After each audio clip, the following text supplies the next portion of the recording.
ઓમ નમો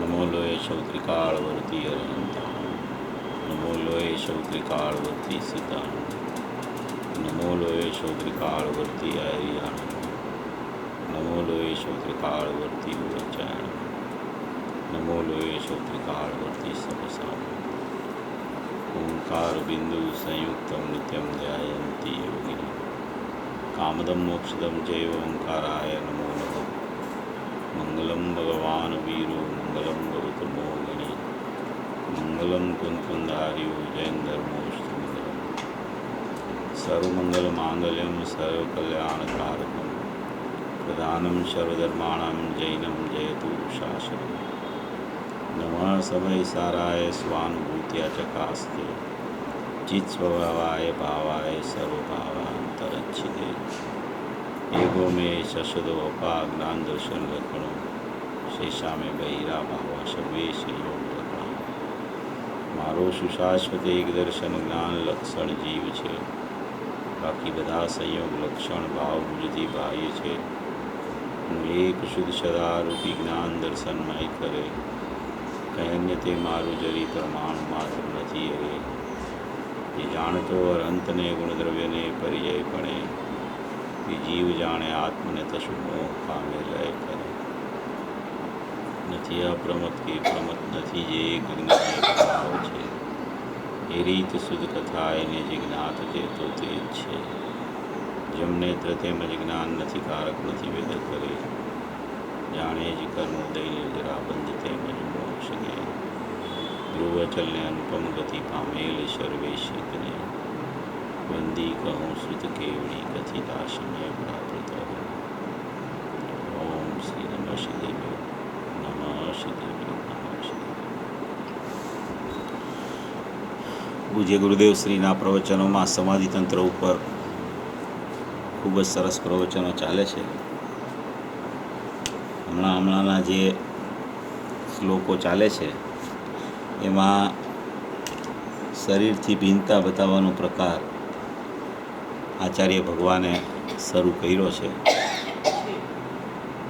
દેહાધ્યાસ જીવને કેવો વર્તે છે. અનાદિનો ક્યારેય પણ જીવ દેહ વગર રહ્યો નથી. એની એકત્વ બુદ્ધિ અનાદિથી તેને ચાલ્યા કરે છે. તો એ એકત્વ બુદ્ધિ કેમ તૂટે? શરીર સાથેની એકત્વ બુદ્ધિ એટલે કે જળ સાથેની એકત્વ બુદ્ધિ, પર સાથેની એકત્વ બુદ્ધિ, કર્મ સાથેની એકત્વ બુદ્ધિ, રાગ સાથેની એકત્વ બુદ્ધિ, રાગને જાણનારા જ્ઞાન સાથેની એકત્વ બુદ્ધિ, એવી મિથ્યાત્વરૂપી એકત્વ બુદ્ધિ કેવી રીતે જીવને સમયે સમયે થઈ જાય છે અને સમયે સમયે એ એકત્વ બુદ્ધિ થતી હોવા છતાં એનું જે ચૈતન્ય તત્વ છે, એનું જે જ્ઞાયક તત્વ છે, એનું જે અનાદિ અનંત તત્વ છે, જે જાણનાર તત્વ છે, એ માત્ર જાણવું જાણવું જાણવું જાણવું એવો જ એનો સ્વભાવ અનાદિથી રહી ગયો છે. કોઈ પણ શરીરની અવસ્થા થાય, કર્મના ઉદય આવે, એના નિમિત્તે રાગની પ્રવૃત્તિ થાય, એ રાગને જાણનારા પરલક્ષવાળા ઇન્દ્રિય જ્ઞાનનો જન્મ થાય, એવા સમયે પણ જો જીવ પોતાની હયાતી, પોતાનું શાશ્વત અસ્તિત્વ, પોતાનો અનાદિ અનંત સ્વભાવ, પોતાની ચૈતન્ય સત્તા એનો જો વિચાર જ્ઞાનમાં કરે તો એવા સમયે પણ ગમે તેવી પ્રતિકૂળતાના સંયોગમાં પણ જીવ પોતાનું આત્મહિત ત્વરિત કરી શકે છે. એવી ભાવના કરતાં કરતાં પોતાનો આત્મદેવ એ પોતાના જ્ઞાનમાં પ્રતિષ્ઠિત થઈ શકે છે. એવી અપૂર્વ વાત અત્યારે આમાં સમાધિતંત્રમાં પ્રવચનોમાં ચાલુ થઈ છે. કોઈ પણ સમયે જ્યાં સુધી જીવને મિથ્યાત્વ ચાલુ છે ત્યાં સુધી એની એકત્વ બુદ્ધિ પર સાથે નિયમથી ચાલુ છે. જો પર સાથે એકત્વ બુદ્ધિ ચાલુ ન હોય તો નિયમથી એને સમ્યક દર્શનનો જન્મ થાય જ. માટે જ્યાં સુધી મિથ્યા દર્શનની ઉત્પત્તિ સમયે થયા કરે છે તો એનો અર્થ જ એ છે કે બાહ્યમાં ક્યાંય ને ક્યાંય એને એકત્વ બુદ્ધિનું પરિણમન ચાલ્યા કરે છે. એવી જો એકત્વ બુદ્ધિ ન હોય તો મિથ્યાત્વ જન્મ જ ન લે.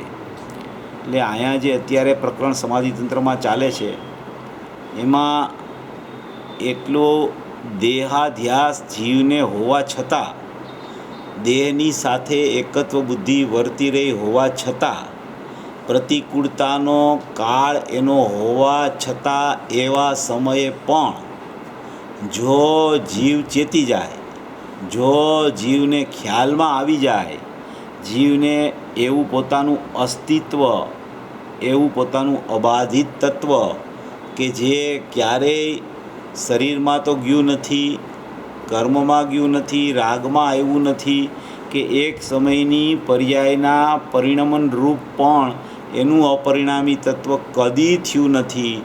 એ જ્યારે એની દૃષ્ટિ કરે, જ્યારે એને જોવે, ત્યારે ચૈતન્ય તત્વ એવું ને એવું મોજૂદ દર્શન દઈ રહ્યું છે.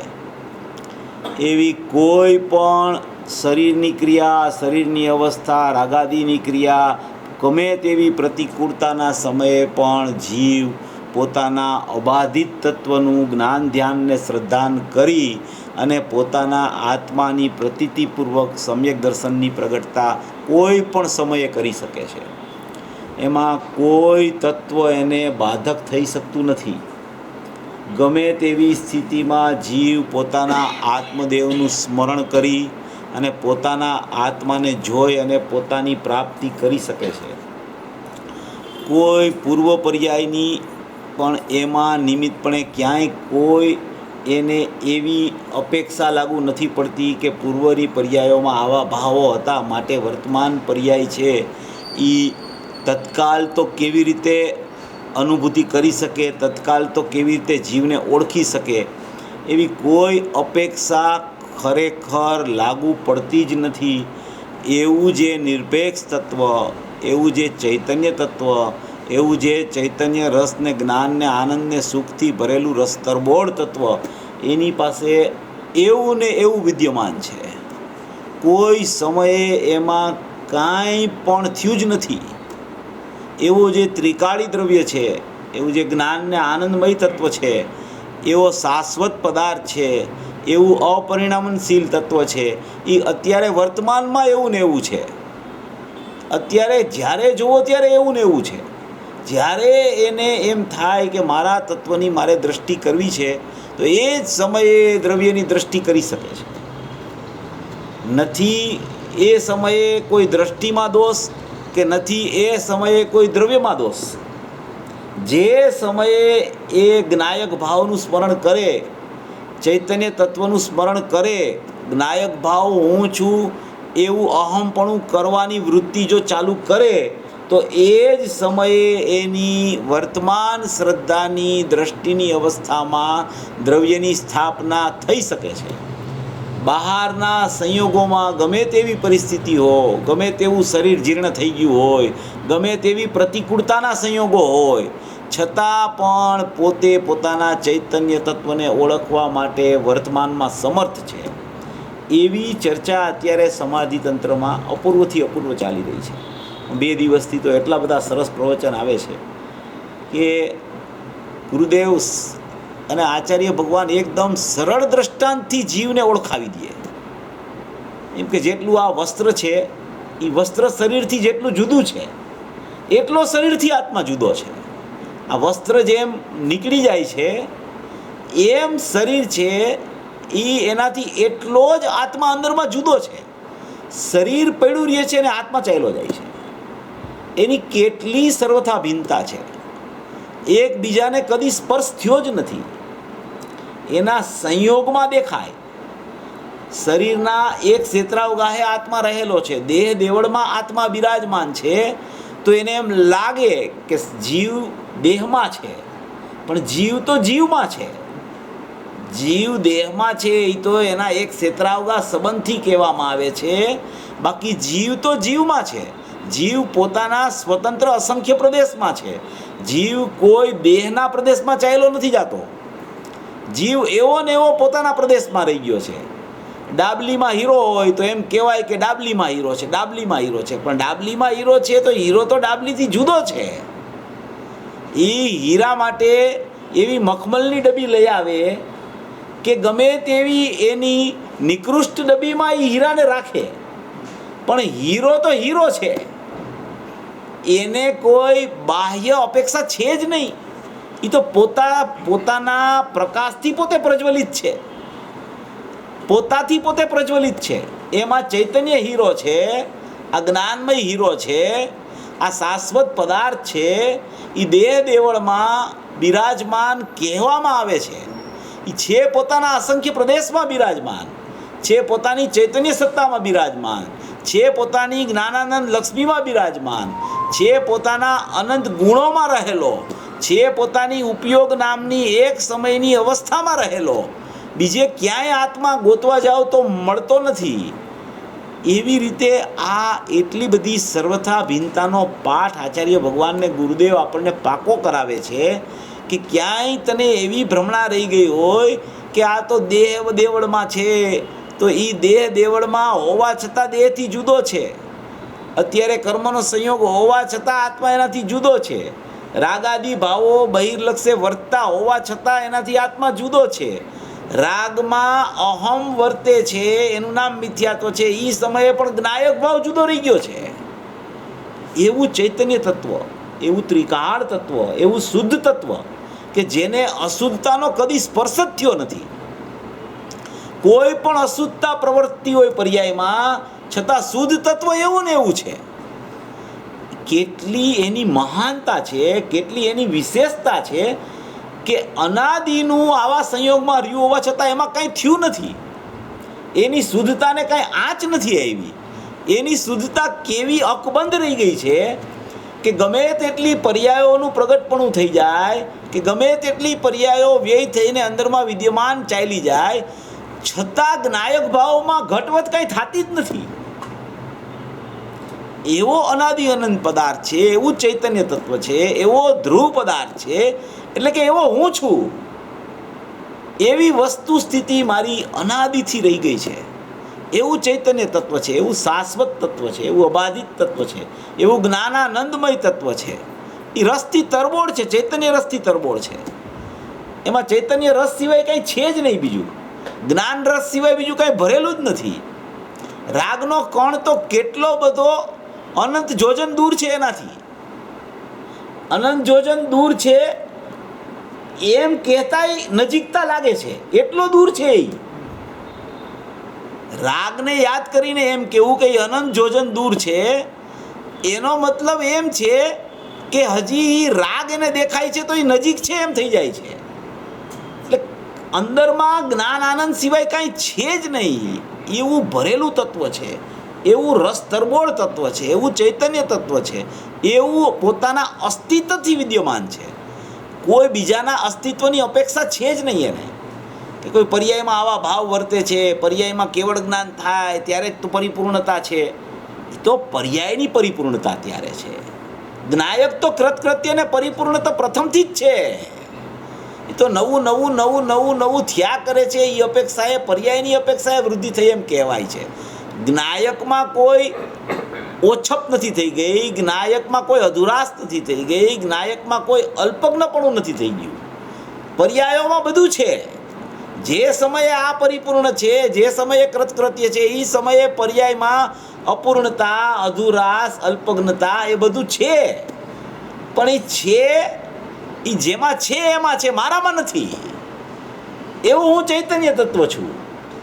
એ તો બધું મારી બાર બાર લોટે છે, પર્યાયો ઉપર ઉપર લોટે છે, મારા ત્રિકાળ સ્વભાવમાં પ્રવેશ પામતી નથી.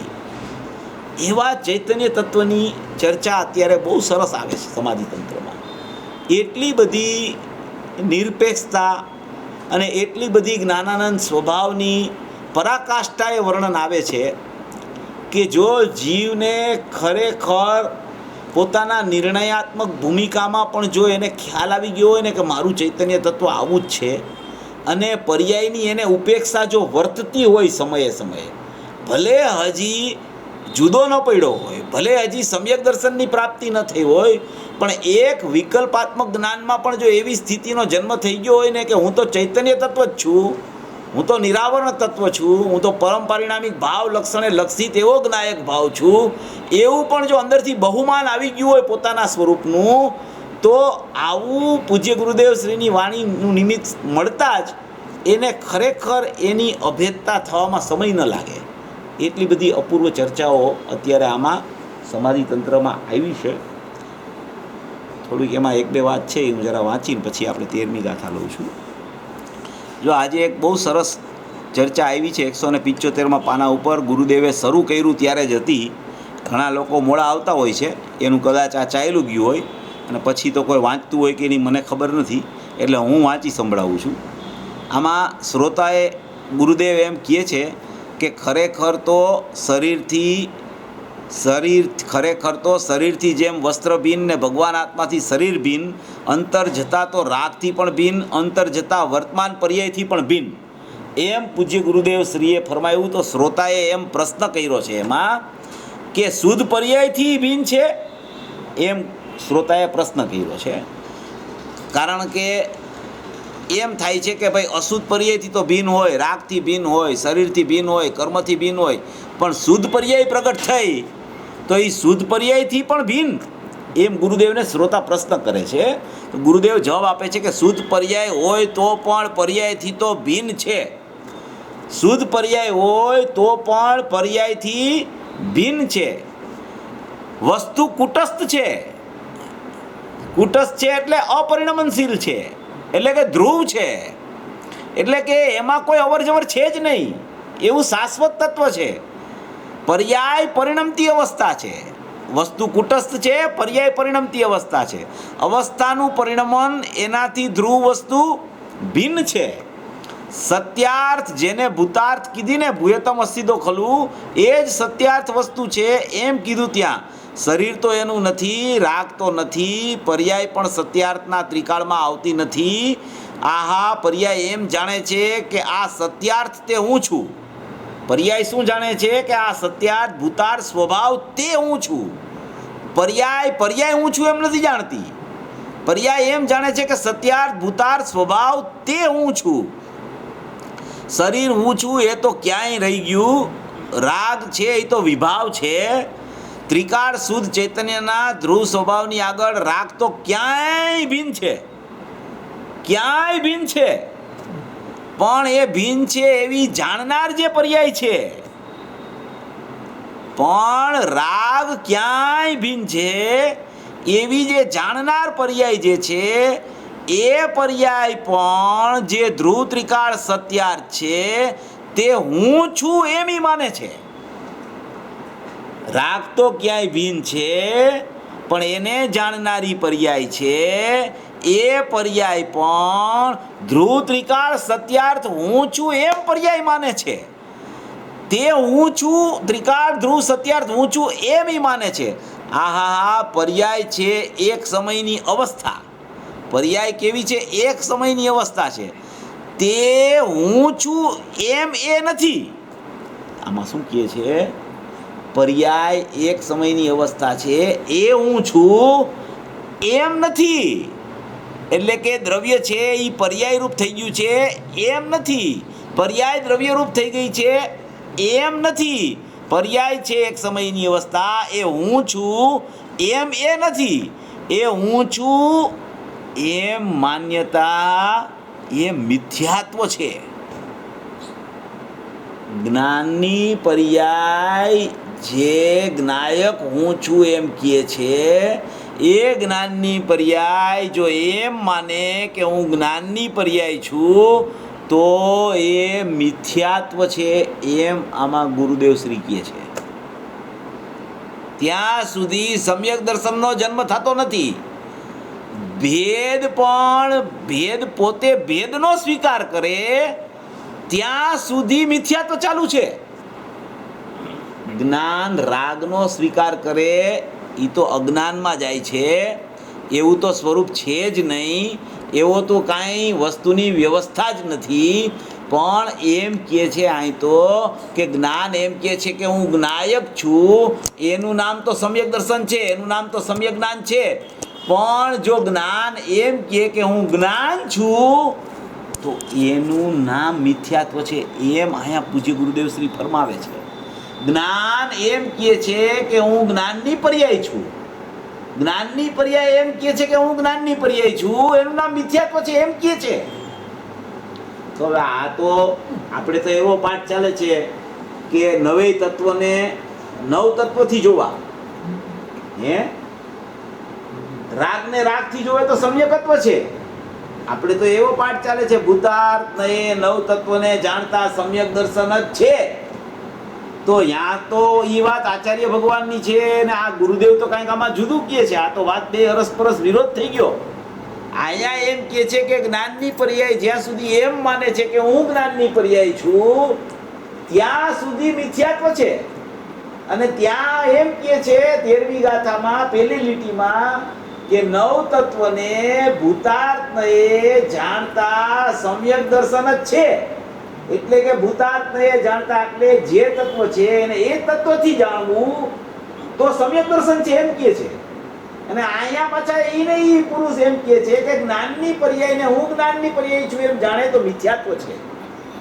હવે આ બધી અપેક્ષાઓ જૈન દર્શનમાં આવ્યા જ કરશે.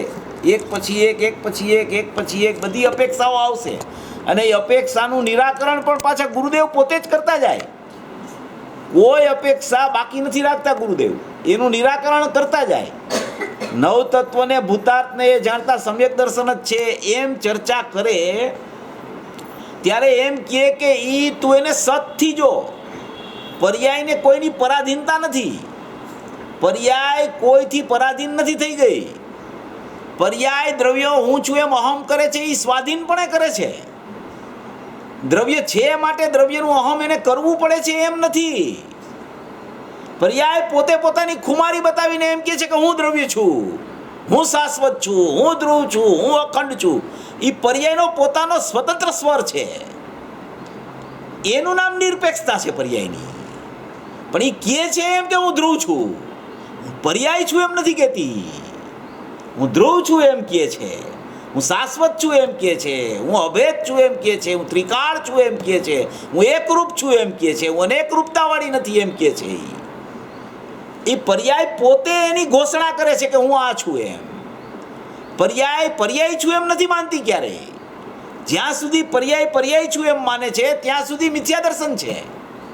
અને પર્યાય એમ કહે છે કે હું ત્રિકાળ છું, હું શાશ્વત છું, હું ધ્રુવ છું, ત્યારે સમ્યક દર્શનની પર્યાયનો જન્મ પર્યાયમાં પર્યાયને કારણે પોતાના સ્વતંત્ર સત ઉપાદાનથી સટકારકથી થાય છે. હવે ત્યાં એને એમ જોવું હોય કે એની લક્ષ ક્યાં છે, એની સન્મુખતા ક્યાં છે, તો એવો સદભૂત વ્યવહાર ઊભો થાય કે જ્ઞાયકના લક્ષે સમ્યક દર્શન થયું. બાકી તો એ સતપણે સ્વતંત્રપણે નિરપેક્ષપણે પોતે પરિણમી છે. સતપણે એને જ્ઞાયકની અપેક્ષા નથી. જ્ઞાયકને કારણે સમ્યક દર્શનની પર્યાય થતી નથી. જ્ઞાયક છે માટે એ અહમ કરે છે એમ પણ નથી. એનું પોતાનું સ્વતંત્ર ક્ષણિક ઉપાદાન જ એ રીતે પરિણમ્યું છે કે હું આ છું, હું આ છું, હું આ છું એમ એનો સ્વર અંદરથી ઉત્પન્ન થાય છે. પ્રગટ થતા હોય તો હું આ છું એમ સ્વર આવે છે. પ્રગટ થાય છે ત્યાં જ હું શાશ્વત છું એમ સ્વર આવી જાય છે. એમ આમાં કહેવા માંગે છે કે જ્ઞાનની પર્યાય જ્યાં સુધી હું જ્ઞાનની પર્યાય છું એમ કહે છે ત્યાં સુધી મિથ્યાત્વ છે એમ કહે છે. વ્યવહાર છે, ભેદ છે એમ નથી કહેતા. એમ કહે છે મિથ્યાત્વ છે. કેટલી બધી અપૂર્વ વાત છે. કેટલો બધો એને પર્યાયની ઉપેક્ષા કરાવીને પર્યાયની દ્રષ્ટિ છોડાવવાનો પ્રયત્ન ગુરુદેવ કરાવે છે. એક જ સૂત્ર છે ગુરુદેવનું, પર્યાય દ્રષ્ટિ તે મિથ્યા દ્રષ્ટિ, દ્રવ્ય દ્રષ્ટિ તે સમ્યક દ્રષ્ટિ. બસ આમાં 12 અંગનો સાર છે. જ્યાં સુધી પર્યાયની દ્રષ્ટિ છે પર્યાયનું જ્ઞાન હોય એ જુદી વાત, એ પણ સમ્યક દર્શન થયા પછી હોય છે. ખરેખર તો પર્યાયનું જ્ઞાન એ તો વિકલ્પાત્મક અવસ્થામાં એમ કહેવાય કે આ પર્યાય છે ને એનું જ્ઞાન વર્તે છે, આ રાગ છે એનું જ્ઞાન વર્તે છે, આ આશ્રવની પર્યાયથી તો અહીં જ્ઞાન વર્તે છે, આ પુનપાપની પર્યાયથી તો અહીં જ્ઞાન વર્તે છે, સંવરની પર્યાયથી તો અહીંયા સંવર થયો એવું જ્ઞાન થાય છે, નિર્જરાની પર્યાયથી તો નિર્જરા થઈ એવું અહીં જ્ઞાન થાય છે, મોક્ષ થયો તો મોક્ષ થઈ એવું અહીંયા જ્ઞાન થાય છે. 320 ગાથામાં આવ્યું છે કે નિર્જરાને જાણે, સંવરને જાણે, બંધને જાણે, મોક્ષને જાણે, જાણે જાણે જાણે જાણે જાણે કાંઈ કરે નહીં, એકલો જાણનાર, એકલો જાણનાર, એકલો જાણનાર. આ બધા તો સ્વાંગ છે, નવે તત્વ સ્વાંગ છે, એ સ્વભાવ નથી. નવ તત્વનો જન્મ ક્યારે થાય? જન્મ થાય પેલા કેવી રીતે? આપણે નવ તત્વની ચર્ચા તો ઘણી કહી નહીં, પણ એ નવ તત્વનો જન્મ કેમ થઈ ગયો? નવ તત્વ ઊભા થયા એનું કારણ શું મૂળમાં? આપણે એમ કહીએ કે જીવ, અજીવ, પૂન, પાપ, આશ્રવ, સંવર, નિર્જરા, બંધ, મોક્ષ, પણ એ બધાય નવે તત્વ ઊભા કેમ થયા? પણ હું તો જ્ઞાયક ભાવ છું, મારામાં તો જ્ઞાન વર્તે છે, નવ તત્વ ક્યાં છે મારામાં? તો આ સમયે સમયે સમયે નવે તત્વ આવે છે કેમ, ઊભા કેમ થાય છે? એનું કારણ શું? એનો કાંઈ ન્યાય છે તમારી પાસે કે નવ તત્વ આવ્યા કેવી રીતે? આચાર્ય ભગવાને કીધું છે કે નવ તત્વનો જન્મ કેવી રીતે થાય છે? સ્વભાવથી જીવ ચ્યુત થાય, જ્યાં પોતાના જ્ઞાનમાં આત્માથી ચ્યુત થયો એટલે કે ભેદ પડ્યો જ્યાં, ત્યાં નવ તત્વની ઉત્પત્તિ થવા માંડી. એટલે એનો અર્થ એ કે એણે એના સ્વભાવને છોડ્યો અને પર સાથે એકત્વ બુદ્ધિ કરી. જીવે અજીવનો સંબંધ કર્યો ત્યારે નવ તત્વની ઉત્પત્તિ થાય છે. જીવ અજીવનો સંબંધ કરે ને ત્યારે આ નવે તત્વ ઉત્પન્ન થાય છે. જ્યાં સુધી જીવ અજીવનો સંબંધ નથી કરતો તો નવ તત્વ છે જ નહીં, અવસ્તુ છે, એ તો નવ તત્વ જ નથી. આ ઊભા કેમ થાય છે નવ તત્વ? એને સ્વાંગ કેમ કીધો? એને સ્વભાવ કેમ ન કીધો? એની ઉત્પત્તિ થઈ કેવી રીતે? કે બહિર્લક્ષી તારું વલણ ચાલ્યું ને એ સમયે નવતત્વ છે. જ્યાં એ પરિણમન ગયું ને અંતરલક્ષી થયું તો નવતત્વ છે જ નહીં. સમયવર્તી છે નવે તત્વ, નવે તત્વ સમયવર્તી છે. સ્વભાવના ત્યાગ વગર નૈમિતિક ભાવનું કદી ગ્રહણ થઈ શકતું નથી. જ્યાં સ્વભાવનો ત્યાગ થયો ત્યાં જ નવ તત્વની ઉત્પત્તિ થઈ ને એ નવ તત્વને પણ નિમિત્ત નૈમિતિક સંબંધથી જોયા તો એમાં એનું નિયમથી કર્તૃત્વ ચાલુ થઈ જાય. એટલે આચાર્ય ભગવાને કેવું કીધું છે કે નવે તત્વને તું નિરપેક્ષ જો, થવા યોગ્ય થાય છે એમ જો, એનો હું કરનાર છું એમ ન જો, એનું હું કારણ છું એમ ન જો. જો તું એનો કરનાર બનીશ, તું એનું કારણ બનીશ તો કદી નવતત્વનો અભાવ નહીં થાય. એ ચાલ્યા જ કરશે. એ બધા તત્વો એ ઉત્પન્ન થાય છે તો જીવ અજીવનો સંબંધ કરે ત્યારે એની ઉત્પત્તિ થાય છે. જો એ અજીવનો સંબંધ જ ન કરે, અજીવ તરફ લક્ષ જ ન કરે, અજીવ તરફ એનું વલણ જ ન કેળવે, સ્વભાવથી જો એનું જ્ઞાન ચ્યુત જ ન થાય તો નવ તત્વની એક સમયની પર્યાયમાં ઉત્પત્તિ થાય જ નહીં. તો જ્ઞાનમાં જ પ્રતિષ્ઠિત રહ્યા કરે તો નવ તત્વ તો કાંઈ છે જ નહીં, તો અવસ્તુ થઈ ગઈ, એ છે જ નહીં. એમ અહીંયા કહે છે કે જ્યાં સુધી જ્ઞાનની પર્યાયને જાણે, જ્ઞાનની પર્યાયને જાણે એટલો ભેદ, એનું નામ મિથ્યાત્વ કીધું. જ્ઞાનની પર્યાયને જાણે એનું નામ ભેદને મિથ્યાત્વ કીધું. કારણ કે એ જ્ઞાન પણ પ્રત્યેક સમયે જ્ઞેયાકાર બને છે અને એ જ્ઞેયાકાર બનતા જેટલા નવ તત્વો છે એ નવે તત્વનું પ્રતિભાસન એ જ્ઞેયાકારમાં પડ્યા કરે છે અને એ જ્ઞેયાકારને જાણતા નવે તત્વમાં અહમ એનું થયા કરે છે. એ અહમ થાય છે એટલે એને અહીંયા ભેદ અપેક્ષાએ જ્ઞાનને જાણે એટલે મિથ્યાત્વ કહેવામાં આવ્યું છે. બધું ઊંડું છે. ગુરુદેવ દર વખતે બધો ખુલાસો ન કરે, આપણે સમજી લેવું કે આનો અર્થ શું છે. એ તો એટલું જ કે જ્ઞાયકને છોડ્યો ને પર્યાયમાં આવીને મિથ્યા તો થઈ ગયું. હવે એ કેવી રીતે થયું, શા માટે થયું, એ તો આપણો સ્વતંત્ર વિષય છે કે આપણું જ્ઞાન ક્યાં અટવાય છે, આપણા જ્ઞાનમાં કેવી ભ્રમણા ચાલે છે, આપણા જ્ઞાનમાં કઈ પ્રકારના વિકલ્પો ચાલે છે, અને એ વિકલ્પો સાથે એકત્વ બુદ્ધિ કેટલી વર્તે છે, એના ઉપર અજ્ઞાન ને મિથ્યાત્વનો આધાર છે. અહીં તો એમ જ કહે છે કે જ્ઞાનની પર્યાય એમ જ કહે છે કે હું તો જ્ઞાયક છું, હું તો ધ્રુવ છું, હું તો શાશ્વત છું, હું તો કુટસ્થ છું. ત્યારે સમ્યક દર્શનનો જન્મ થાય છે. એટલો બધો અપૂર્વ વિષય છે આ કે આમાં ગુરુદેવને તો પછી બધી શરીરની વાત આવી એટલે એણે ચાલુ કરી દીધી, પણ એની પરિણતિ તો પાછી અંદર કામ કરતી જ હોય. એની પરિણતિ તો છૂટતી નથી જ્ઞાનીની, એને તો આ જ દેખાયા કરે છે. તો પાછો એ બીજા પેરેગ્રાફમાં જો શું કહે છે કે એ હું છું એવી માન્યતા તો મિથ્યાત્વ છે. પર્યાય જે નિર્ણય કરે છે કે આ સત્યાર્થ તો આ છે, એટલે કે ધ્રુવ છે એ સત્યાર્થ છે. ધ્રુવ અનંત ગુણરૂપ ધ્રુવ સ્વરૂપ, ગુણ પોતે ધ્રુવ, અનંત ગુણ પણ ધ્રુવ, વસ્તુ તો એક છે. વસ્તુ કેવી છે? એક છે.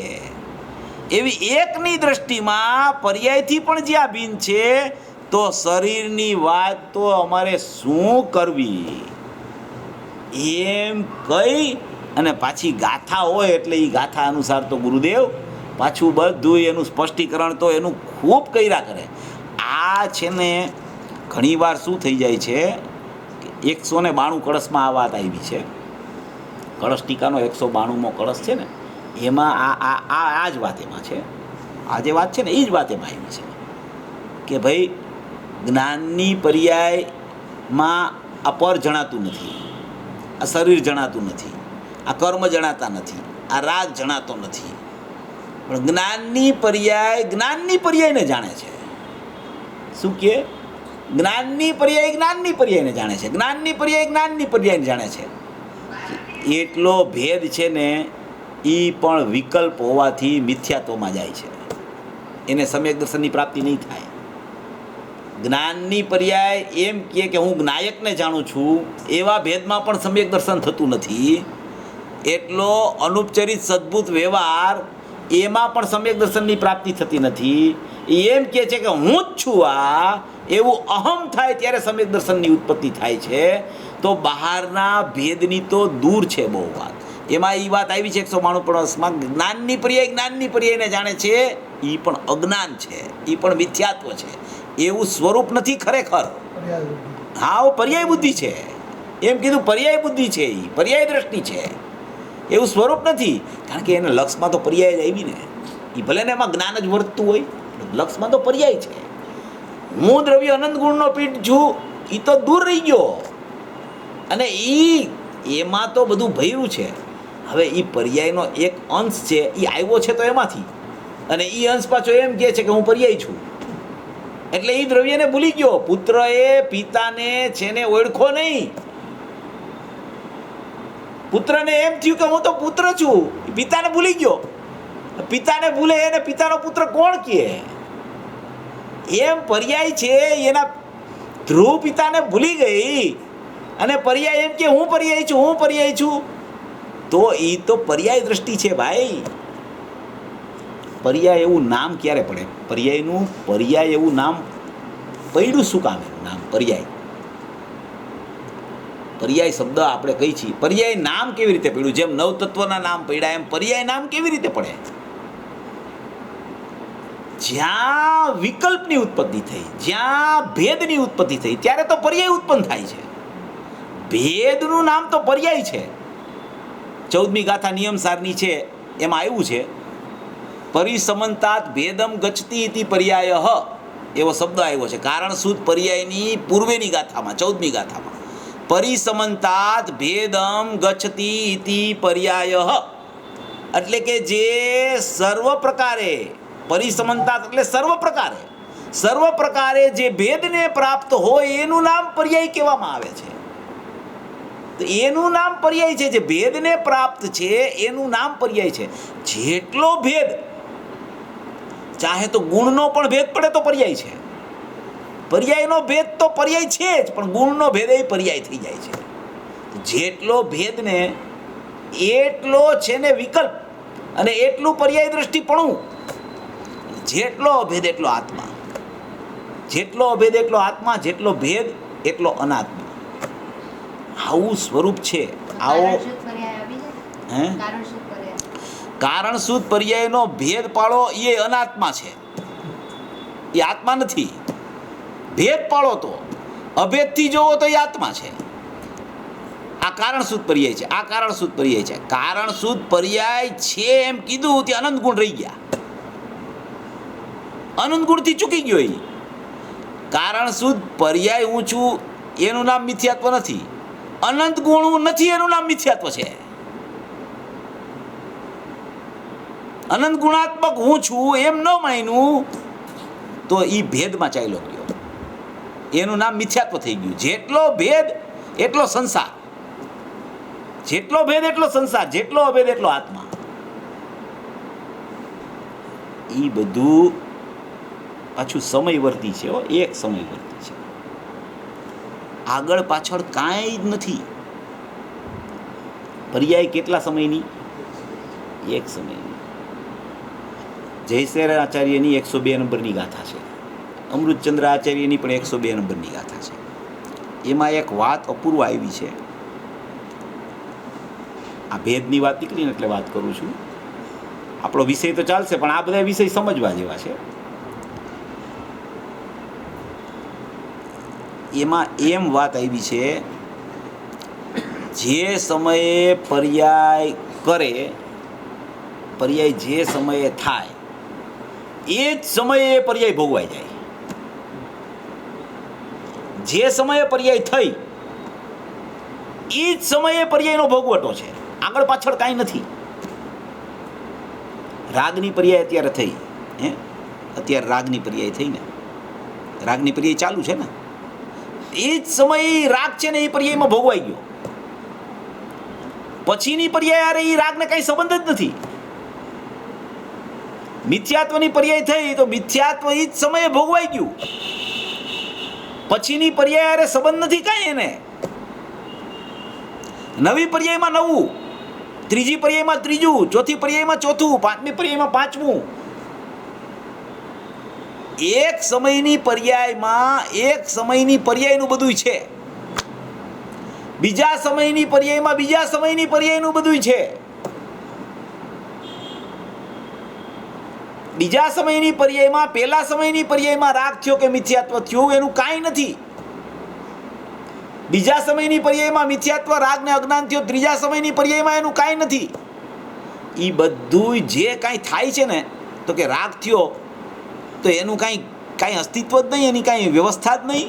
થઈ ગયો, ભોગવાઈ ગયો, બસ પૂરું થઈ ગયું. નહીં, એમ નથી. બહારમાં કર્મનો બંધ છે, બધું ત્યાં છે. અહીંયા રાગ થઈ ગયો તો પૂરું થઈ ગયું. એ સમયે બીજે સમયે એ પર્યાય વ્યય થઈને પારિણામિક ભાવ થઈ ગઈ. પાછો નવું પર્યાય ઉત્પન્ન થયું તો નવો રાગ થયો, તો એ રાગ નવો પોતાનો સ્વતંત્ર છે. એ પર્યાયમાં પૂર્વ પર્યાય સાથે સંબંધ નથી.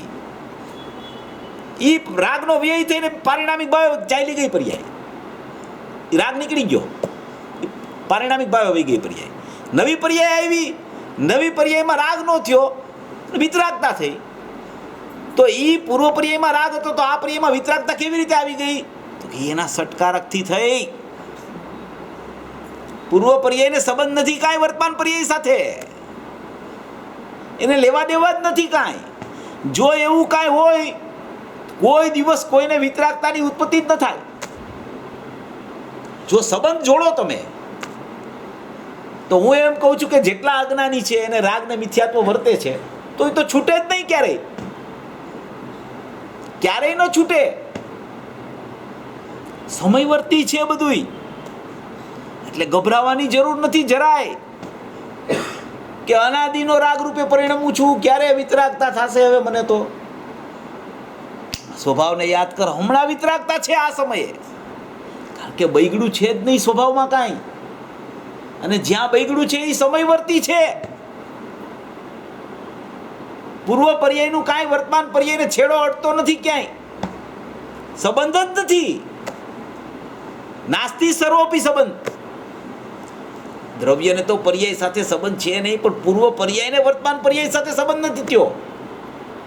થયો હોય તો કદી જીવ છૂટી શકે જ નહીં. એટલી નિરપેક્ષતા છે એક પર્યાયની બીજી પર્યાય વચ્ચે, કાંઈ સંબંધ થતો જ નથી. હવે તમને પછી વિકલ્પ થાય એમ, આ તો જેને વિચાર થાય એની ચર્ચા છે. વિચાર ન થાય તો એને તો સમ્યક દર્શન જ થાય છે જલ્દી, કે ભાઈ તો રાગ થયો એનું કાંઈ અસ્તિત્વ જ નહીં. ગુરુદેવની કેસેટમાં તો હમણાં અમે 2-3 વાર સાંભળ્યું કે ભાઈ કોઈ પણ છે ને પરિણામ છે એનું ફળ છે. શુભ ભાવ કરે તો એને સ્વર્ગ ન મળે એવું બને નહીં, એને મનુષ્ય ગતિ ન મળે એવું બને નહીં. અશુભ ભાવ કરે તો એને તિર્યંત ને નરક ગતિ મળે નહીં એવું બને નહીં. અને શુદ્ધ ભાવ કરે તો એને મોક્ષની પ્રાપ્તિ ન થાય એવું બને નહીં. એવું તો અમે હમણાં બેનશ્રીના વતનામૃતના 21મા બોલમાં નાયરોબીના પ્રવચનમાં સાંભળ્યું હતું. તમે આ એમ કહો છો કે એવું કાંઈ આમાં કાંઈ એકબીજાને સંબંધ નથી, તો એ ક્યાંથી આવી ગયું બધું? એ બધી કર્મની અવસ્થાઓમાં બધું કર્મબંધ છે. કર્મના ઉદય આધીન જીવની વર્તમાન પર્યાયની ગતિની વ્યવસ્થા ચાલે છે. એ બધું ગતિને કર્મ આરે સંબંધ છે. પર્યાયને સમયવર્તી પર્યાય આરે સંબંધ છે, દ્રવ્ય આરે નથી. પર્યાય પર્યાયકૃત છે, પરકૃત નથી ને જીવકૃત નથી. 56મી ગાથામાં છે ને, 56મી ગાથામાં આવ્યું છે પર્યાય પર્યાયકૃત છે. પર્યાયને સંબંધ થયો જ નથી ક્યાંય કોઈની સાથે. હવે એ દ્રવ્ય છે, આ પર્યાય છે, અહીંયા 12માં બધું કર્મ છે. 13મી ગાથા હવે આપણી ચાલે છે અત્યારે. બધું છે 12માં, કર્મમાં બધું છે. કર્મમાં બધો જથ્થોય પડ્યો છે. ઉદયાધીન સ્થિતિ ત્યાં પડી છે, ત્યાં બધું છે. એનો અબાધા કાળ પાકતા પૂર્વનો જે બંધ થયો તો કર્મનો, એ રાગના નિમિત્તે અહીંયા બંધ થયો તો કર્મનો. અહીંયા રાગ થયો ને પર્યાયમાં, એ તો સમયવર્તી થયો, તો એનો બંધ હતો અહીંયા કર્મમાં. હવે અહીંયા તો રાગ ચાલ્યો ગયો, તો હવે બંધ તો બંધમાં છે, તો પાછો બંધ ઉદયમાં આવે. એનો અબાધા કાળ પાકતા ઉદય આવે ને, અહીંયા કર્મનો ઉદય આવે, તો ઉદય આવ્યો અહીંયા પૂતગલમાં. હવે અહીંયા તો પર્યાયનો ઉદય છે. હવે પર્યાયનો ઉદય છે એ જો અહીંયા જોડાય, અહીંયા જો જોડાય, અહીંયા એ જોવે, તો અહીંયા પાછો નવો બંધ થાય છે. નવો બંધ થાય છે એ પણ સમયવર્તી છે. બંધ તત્વ છે એ સમયવર્તી છે. પૂર્ણ તત્વ સમયવર્તી છે. આશ્રવ તત્વ સમયવર્તી છે. અરે સમર તત્વ સમયવર્તી છે. મોક્ષ તત્વ સમયવર્તી છે. બધું સ્વાંગ છે, સ્વભાવ નથી. સ્વભાવ તો એકલો ચૈતન્ય જ્ઞાયક ભાવ છે, ધ્રુવ ભાવ છે, જ્ઞાયક ભાવ, અનાદિ અનંત ભાવ, અપરિણામી ભાવ, શાશ્વત ભાવ, કુટસ્થ ભાવ, અસંખ્ય પ્રદેશી ભગવાન આત્મા, નીચ કારણ સમયસાર છે. એવું ને એવું તત્વ રહી ગયું છે, નિરાવલંબી તત્વ. પર્યાયને ક્યાંય પણ સંબંધ થાય, આને તો કોઈ હારે સંબંધ થયો જ નથી જ્ઞાયક ભાવને. એવો ને એવો રહી ગયો છે, એવો ને એવો શાશ્વત પરમાત્મા, અભેદ પરમાત્મા, અખંડ પરમાત્મા, જ્ઞાન ને આનંદની મૂર્તિ, જ્ઞાનનું ઢોકળું ગુરુદેવ કહે. જ્યાં તમે ત્યાં જો ત્યાં જ્ઞાન જ દેખાય, જ્ઞાન જ દેખાય, જ્ઞાન જ દેખાય. સાકરનો કટકો હોય તો કોઈ પણ કટકો લ્યો તો સાકર મીઠાશ જ આવે એમાંથી. એમ જ્ઞાયક છે, એ જ્ઞાન આનંદનો ઢગલો છે આખો. જ્યારે તમે એમાંથી જોવો ત્યારે જ્ઞાનનો જ પ્રવાહ ઝરતો વહે, જ્ઞાનનો પ્રવાહ વહ્યા કરે, બીજું કાંઈ છે જ નહીં એમાં. આ બધું તો ઉપર ઉપરનું છે. આ નવ તત્વો ઉપર છે. આ વિભાવ બધું ઉપર છે. કર્મનો સંબંધ એને એક સમય પૂરતો નિમિત્ત નૈમિત્તિક ઉપર છે. જ્ઞાયક તો જ્ઞાનથી ભરેલો છે. એ ચૈતન્ય તત્વ છે, અખંડ તત્વ છે, શાશ્વત તત્વ છે, એકરૂપ તત્વ છે. એમ આ સ્વભાવનો ત્યાગ કરે તો નવ તત્વની ઉત્પત્તિ થાય છે. અને સ્વભાવનું ગ્રહણ કરે તો નવ તત્વ જેવી કોઈ વસ્તુ જ નથી. એનું નામ તો સમ્યક દર્શન જ્ઞાન ચારિત્રાણી મોક્ષ માર્ગ થઈ ગયો.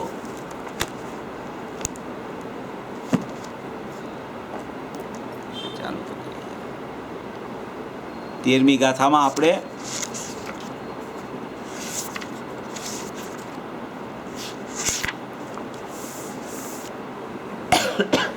એક પેરેગ્રાફ આપણો પૂરો થઈ ગયો છે.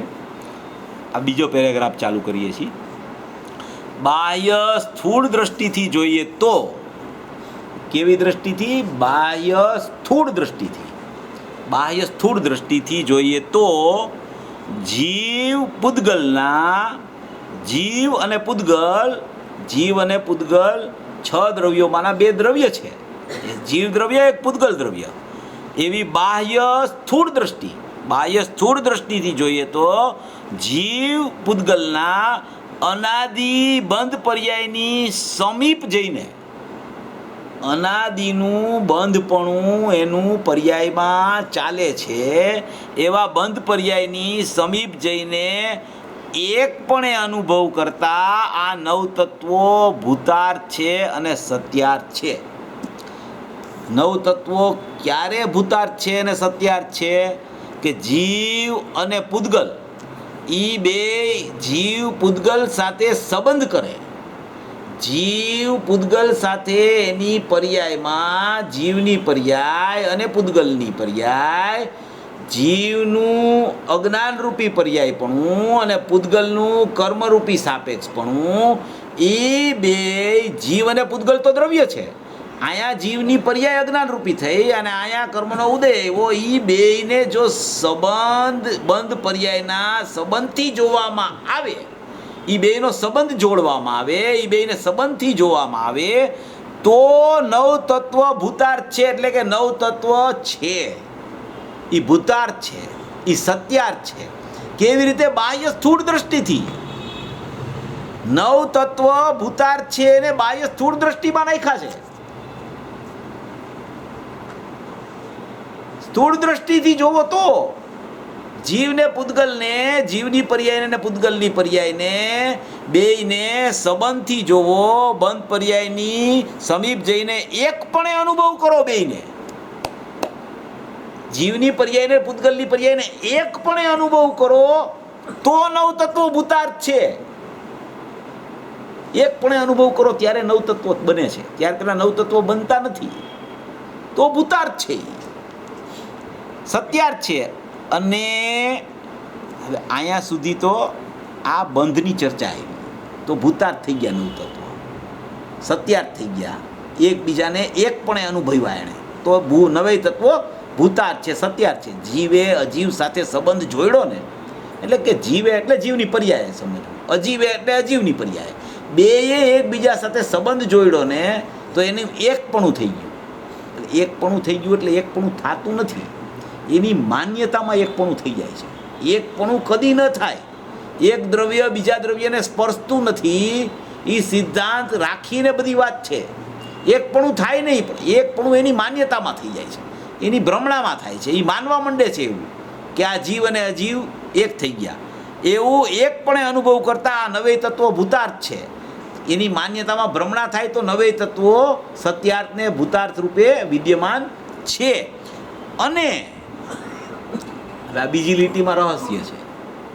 અને એક જીવદ્રવ્યના સ્વભાવની સમીપ જઈને અનુભવ કરતા, અને એક જીવદ્રવ્યના સ્વભાવની સમીપ જઈને અનુભવ કરતા તેઓ અભૂતાર્થ છે, એટલે કે અસત્યાર્થ છે. એટલે કે જીવના એકાકાર સ્વરૂપમાં તેઓ નથી. જો બેયને એકપણે અનુભવ કરે, જીવની પર્યાયને અજીવની પર્યાયને, તો 9 તત્વ ઊભા થાય છે. એટલે 9 તત્વ સત્યાર્થ છે એનું જ્ઞાન કરાવે છે પહેલાં, કે 9 તત્વની અસ્થિ પણ તું તારા સ્વભાવને ચૂકી અને તારી પર્યાયમાં પૂદગલની પર્યાય સાથે તારી પર્યાયને સંબંધ જો જોડીને એકપણે તું માનવા માંડસ તો 9 તત્વો સત્યાર્થ ભૂતાર્થ 9 તત્વનું અસ્તિત્વ છે. 9 તત્વ છે જ નહીં એમ 9 તત્વને ઉડાડતો નહીં. 9 તત્વ છે, 9 તત્વનું અસ્તિત્વ છે, 9 તત્વનું સ્વરૂપ છે. કારણ કે અનાદિનો બંધ પર્યાયની સમીપ જઈને તું વર્તી રહ્યો છો, એટલે 9 તત્વની ઉત્પત્તિ થયા કરે છે. એટલે તો આચાર્ય ભગવાન અહીંયા જ્ઞાન કરાવવા માટે 9 તત્વનું વર્ણન આવ્યું ને એક તત્વ ઉપર કેટલી ગાથાઓ આવી ગઈ, એટલા માટે આવી છે ગાથા. હવે એ બધી ગાથાઓ પહેલાં તો 9 તત્વ લખ્યા. પહેલાં શું કર્યું? 9 તત્વ લખ્યા. પછી એક એક તત્વની ગાથાઓ લખી. એટલે કેટલો બધો આચાર્ય ભગવાને વિસ્તાર કર્યો કે જીવ કેટલો બધો બહાર ચાલ્યો ગયો છે. એ બહાર એટલો બધો ચાલ્યો ગયો છે કે આટલી ગાથાઓ લખીને એને પહેલાં એનું જ્ઞાન કરાવીને અંદર લઈ આવવા માટેનો પ્રયત્ન કરે છે. હવે એ એટલી બધી ગાથાઓ પહેલાં અહીંયા જે રહસ્ય મૂક્યું છે એ રહસ્ય જો એના ખ્યાલમાં આવી જાય ને, એના ખ્યાલમાં આવી જાય કે આ બે એના એક પણ હું કરું છું ને એટલે નવતત્વ ઉત્પન્ન થાય છે. જો હું મારા સ્વભાવ સાથે એકત્વ કરી લઉં, એકલા જીવના સ્વભાવની સમીપ જઈને જોતા એ નવે તત્વ અભૂતાર્થ છે. એ ભલે બધા અધિકાર આવે પછી, પણ એને તો અભૂતાર્થ જ લાગશે. જો એને જીવના સ્વભાવની સમીપ જઈને જોઈ લીધું તો આ પૂતગલના પર્યાયના સ્વભાવની નજીક જઈને જોવે છે એટલે નવે તત્વ ઉત્પન્ન થાય છે ને એને ભૂતાર્થ લાગે છે નવ તત્વ. હવે ત્યાંથી ખસી જાય, એનું લક્ષ છોડી દે. એનું લક્ષ છોડીને હું સ્વભાવ છું, નાયક છું, હું ધ્રુવ છું, એવું જો એક જીવના સ્વભાવના એકાકારપણે જો એને જોવાનો પ્રયત્ન કરે અને જો એને જોવાનું ચાલુ થઈ જાય તો ઓલા નવે તત્વોની ઉત્પત્તિ જ નથી થતી. પછી નિર્વિકલ્પ થઈ ગયો, પછી વિકલ્પાત્મક દશામાં નવે તત્વનું પરિણમન આવે તો એને તો ઈ કેવી રીતે જાણે છે? નિરપેક્ષ જાણે છે, થવા યોગ્ય થાય છે એમ જાણે છે. જેવા થવાના એવા થયા કરે છે. એ બધી કર્મની ઉપાધિ છે, મારો સ્વભાવ નથી. મારો સ્વભાવ તો નાયક ભાવ છે. એમ અહીંયા કહે છે કે એકલા જીવ સ્વભાવની આમાં છે ને આ બાહ્ય સ્થૂળ દ્રષ્ટિ અને આ જે આવી એક જીવદ્રવ્યના સ્વભાવની સમીપ, એ બેયની વચ્ચે નિર્ણયની ભૂમિકા છે. એ બાહ્ય સ્થૂળ દ્રષ્ટિનો વિચાર કરે ને એને ખ્યાલમાં જ્યાં આવે ને ત્યાં જ એક જીવદ્રવ્યના સ્વભાવની સમીપ જઈને અનુભવ કરવાનો પ્રયત્ન ચાલુ જે કરવાનું એને વિચાર આવે છે, એવું જે જ્ઞાન વર્તે છે, એ સમયે એને જ્ઞાનમાં એક એવા પ્રકારનો નિર્ણય ચાલુ થઈ જાય છે કે આ જીવ અને અજીવનો સંબંધ જોડાય છે ને એટલે આ નવ તત્વની ઉત્પત્તિ થાય છે. જો હું એ સંબંધથી વ્યાવૃત થઈ જાઉં, જો હું એકલો નાયક ભાવ છું એમ જો મારું વલણ ફેરવી દઉં, હું અહીંયા જ જો મારા સ્વભાવને અવધારવા માંડું, ત્યાં લઈ જાઉં, એનું જ હું અહમ ચાલુ કરું, તો મને તો એક જીવદ્રવ્યના સ્વભાવની સમીપ જઈને અનુભવ કરું તો આ નવે તત્વ તો અભૂતાર્થ છે એમ લખે છે આમાં. તો અહીંયા એને ખ્યાલ આવવા માંડે છે વિકલ્પાત્મક દશામાં કે મારે પૂતગલની પર્યાય સાથે જે અનાદિનો બંધરૂપી સંબંધ ચાલે છે ને ત્યાંથી વ્યાવૃત થવાનું છે. એ સંબંધને તોડવાનો છે. મેં જોયેલો છે અનાદિથી, એ સંબંધ હવે મારે તોડી અને ખરેખર હું જ્યાં જોડાયેલો હતું, જોડાયેલું જ મારું જ્ઞાન જ્યાં હતું, ત્યાં મારે અહમ કરવાનું છે કે હું તો આ જ છું, હું તો આ જ છું, હું તો આ જ છું. એમ અહમ કરીશ તો નવ તત્વની ઉત્પત્તિ જ નહીં થાય.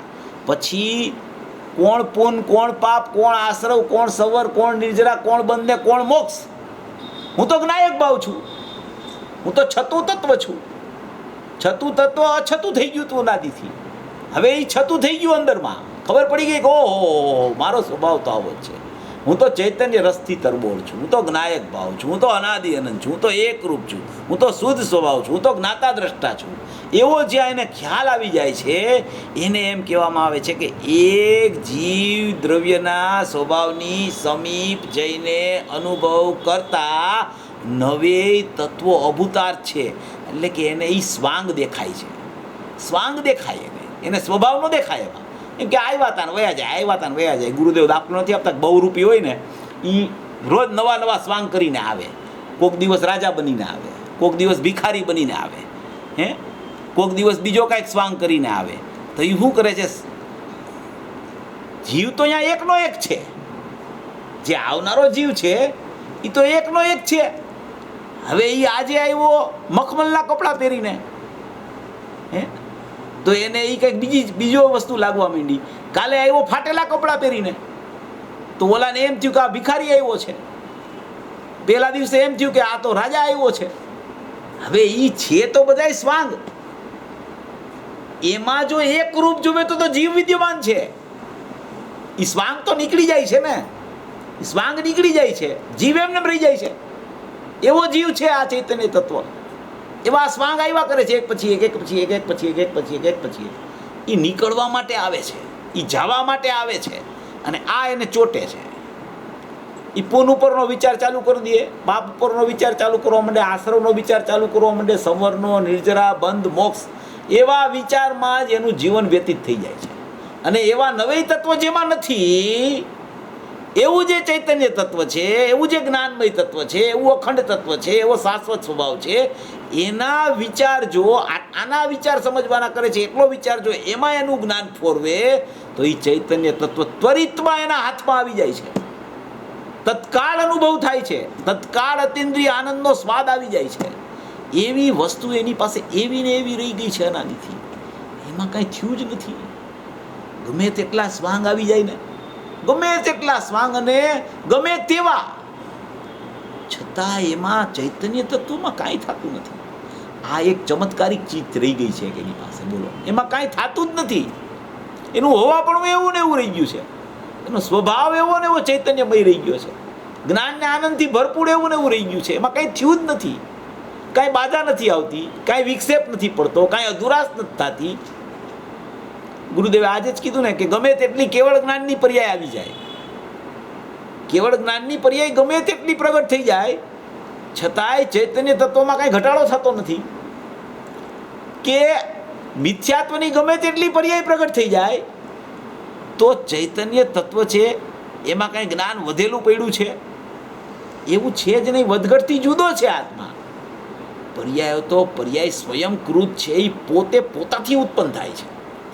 દ્રવ્ય એને કહેતું નથી આમ ધક્કો મારીને કે તું જા ઉત્પન્ન થવા માટે, એ પોતે સ્વયં ઉત્પન્ન થાય છે, સ્વયં વ્યય થાય છે, સ્વયં ઉત્પન્ન થાય છે, સ્વયં વ્યય થાય છે, સ્વયં ઉત્પન્ન થઈ સ્વયં વ્યય થઈ. દરિયો છે, એ દરિયામાંથી મોજા સ્વયં આવે છે અને મોજા સ્વયં જાય છે. દરિયાને કાંઈ સંબંધ નથી મોજા સાથે. દરિયો મોજાને કહેતું નથી તું જા એમ અને તું અહીંયા આવી જાય એમ, કાંઈ લેવા દેવા છે જ નહીં એને. દરિયો તો દરિયો છે, એમને વક બંધ પડ્યો છે. મોજું અંદરથી પોતે આવે છે ને પોતે મોજું સમાઈ જાય છે, મોજું આવે છે, મોજું સમાઈ જાય છે. હવે એ કચરાનો સંગ કરે તો એ મિથ્યાત્વ છે, અને એ કચરાનો સંગ ન કરે અને પોતાના જ્ઞાયકનો સંગમાં જોડાય તો સમ્યક દર્શન છે. વાત તો આમ બહુ થોડી છે, આમ આમ ઉત્પાદ છે ને આમ વ્યય છે. ઓલું તો એમ નેમ પડ્યું છે શાશ્વત તત્વ સ્થિર, એમાં કાંઈ થતું જ નથી, એમાં વધઘટ નથી. એવું ને એવું અપરિણામી તત્વ કુટસ્થ ધ્રુવ પરમાત્મા બિરાજમાન છે અંદર, એવો ને એવો રહી ગયો છે અનાદિથી, કાંઈ ફેરફાર જ થયો નથી. જ્યારે જોવો ત્યારે એવું ને એવું, જ્યારે જોવો ત્યારે શાશ્વત તત્વ, જ્યારે જોવો ત્યારે જ્ઞાયક તત્વ, જ્યારે જોવો ત્યારે જ્ઞાનમયપણું, એમાં એવું અભેદપણું, અસ્ખલિતપણું. આમાં હમણાં આવશે અસ્ખલિત, આપણે હજી આ ચાલુ જ કર્યું છે. આ પેરેગ્રાફ બહુ ઇમ્પોર્ટન્ટ છે. આમાં છે ને મૂળ પ્રયોગની વિધિ છે, મૂળ નિર્ણયની ભૂમિકા છે, બાહ્ય દ્રષ્ટિ ને અંતરદ્રષ્ટિનું સ્વરૂપ આમાં બહુ આચાર્ય ભગવાને ચોખ્ખું કહ્યું છે. એટલી બધી અદ્ભુત આ પેરેગ્રાફ બહુ અપૂર્વ છે, ઘણો અપૂર્વ છે. બાહ્ય દ્રષ્ટિ ને અંતરદ્રષ્ટિ એમાં બહુ માલ છે. પછી સર્વકાળે અસ્ખલિત, એમાં બહુ રહસ્ય છે. કોઈ કાળ એવો નથી કે જ્ઞાયક ભાવ સ્ખલનને પામ્યો, સદાય અસ્ખલિત રહી ગયો છે. એટલે એવો ને એવો રહી ગયો છે, એવો ને એવો, એવો ને એવો, એવો ને એવો, એવો ને એવો. જ્યારે જોવો ત્યારે અસ્ખલિત, જ્યારે જોવો ત્યારે અસ્ખલિત. આમાં પર્યાયની ચર્ચા બંધ થઈ જાય એવું છે. એકલી દ્રવ્યની તમે વાત કરો, પાછી પર્યાયની ચર્ચા બંધ થાય ને પર્યાય નિર્મળ થયા કરે. એ પાછી એક ખૂબી છે દ્રવ્યની ચર્ચા કરતા. પર્યાયની ચર્ચા કરવી ન પડે. દ્રવ્ય ખ્યાલમાં આવે દ્રવ્યની ચર્ચા કરતા કરતા, તો પર્યાયની ચર્ચા ન કરો અને પર્યાય પાછી પ્રગટ તો થાય પણ નિર્મળ જ પ્રગટ થયા કરે. બોલો, ઓલામાં આવે છે 141 કળશમાં કે શુદ્ધ પર્યાયો પણ સ્વયં ઉછલંતી. કેવી રીતે? સ્વયં ઉછલંતી. શુદ્ધ પર્યાયો, શુદ્ધ પર્યાયો સ્વયં ઉછલંતી, સ્વયં ઉછલંતી, સ્વયં ઉછલંતી, સ્વયં ઉત્પન્ન થયા કરે, સ્વયં ઉછલંતી. એ સ્વયં થયા જ કરે શુદ્ધ પર્યાયો. કોઈની અપેક્ષા છે નહીં એને, એ નિરપેક્ષ છે. જ્ઞાયકનું લક્ષ કર્યું માટે શુદ્ધ પર્યાય થઈ, પરનું લક્ષ છોડ્યું માટે શુદ્ધ પર્યાય થઈ. એ બધાય ઉપદેશના કથન અને નિમિત્ત સાપેક્ષ કથનો આવે, પણ ત્યાં મૂળમાં તમે જુઓ તો એ તો પોતાના સટકારકથી સ્વયં ઉછળી છે પર્યાય. એને કાંઈ કોઈની અપેક્ષા છે નહીં. એને કોઈની અપેક્ષા હોય ને તો પર્યાય તો પરાધીન થઈ જાય, એનું સતપણું જ ન રહે, એના સટકારકનું પરિણમન જ ન રહે. તો એ તો સ્વતંત્ર સત છે, એને કોઈની અપેક્ષા છે જ નહીં એવી આમાં 13મી ગાથામાં અપૂર્વ ચર્ચા આવી છે. આવતા રવિવારે આપણો સ્વાધ્યાય અહીંયા બંધ છે, કારણ કે સોનગઢ જવાનું છે, પ્રોગ્રામ છે. એટલે પછી હવે એના પછીના રવિવારે આપણો સ્વાધ્યાય 13મી ગાથા ઉપર ચાલશે.